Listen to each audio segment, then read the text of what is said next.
I looked everywhere for the enemy and failed to see it right in front of my face. Have you heard this story? Woman learns she has cancer, 6 months to live. Within days, she quits her job, resumes the dream of writing Tex-Mex songs she gave up to raise a family, or starts studying classical Greek, or moves to the inner city and devotes herself to tending babies with AIDS.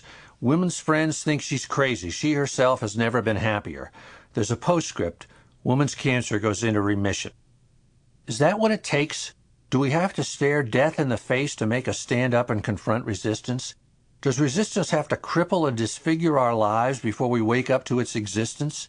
How many of us have become drunks and drug addicts, developed tumors and neuroses, succumbed to painkillers, gossip, and compulsive cell phone use simply because we don't do that thing that our hearts, our inner genius, is calling us to? Resistance defeats us. If tomorrow morning, by some stroke of magic, every dazed and benighted soul woke up with the power to take the first step towards pursuing his or her dreams, every shrink in the directory would be out of business. Prisons would stand empty. The alcohol and tobacco industries would collapse, along with the junk food, cosmetic surgery, and infotainment businesses, not to mention pharmaceutical companies, hospitals, and the medical profession from top to bottom. Domestic abuse would become extinct, as would addiction, obesity, migraine, headaches, road rage, and dandruff. Look in your own heart.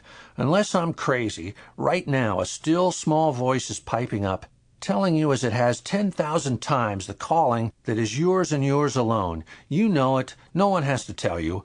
And unless I'm crazy, you're no closer to taking action on it than you were yesterday or will be tomorrow. You think resistance isn't real? Resistance will bury you. You know, Hitler wanted to be an artist. At 18, he took his inheritance, 700 kronen, and moved to Vienna to live and study. He applied to the Academy of Fine Arts and later to the School of Architecture. Ever see one of his paintings? Neither have I. Resistance beat him.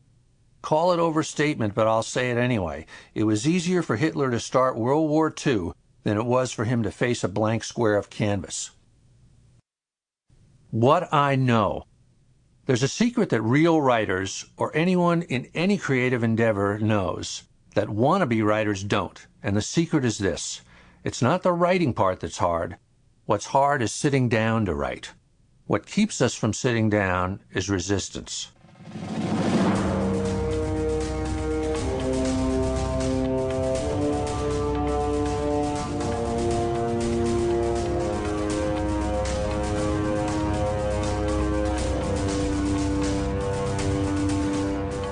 Part 1. Resistance, defining the enemy. The enemy is a very good teacher, the Dalai Lama.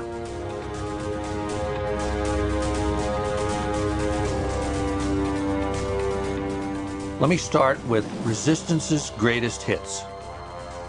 The following is a list in no particular order of those activities that most commonly elicit resistance. 1. The pursuit of any calling in writing, painting, music, film, dance, or any creative art, however marginal or unconventional. 2. The launching of any entrepreneurial venture or enterprise, for profit or otherwise. 3. Any diet or health regimen. 4. Any program of spiritual advancement. 5. Any activity whose aim is tighter abdominals. 6. Any course or program designed to overcome an unwholesome habit or addiction. 7. Education of every kind. 8. Any act of political, moral, or ethical courage, including the decision to change for the better some unworthy pattern of thought or conduct in ourselves. 9. The undertaking of any enterprise or endeavor whose aim is to help others. 10. Any act that entails commitment of the heart. The decision to get married, to have a child, to weather a rocky patch in a relationship. And 11. The taking of any principled stand in the face of adversity. In other words, any act that rejects immediate gratification in favor of long-term growth, health, or integrity. Or expressed another way, any act that derives from our higher nature instead of our lower. Any of these will elicit resistance. Now, what are the characteristics of resistance? First off, resistance is invisible. Resistance cannot be seen, touched, heard, or smelled, but it can be felt. We experience it as an energy field radiating from a work in potential. It's a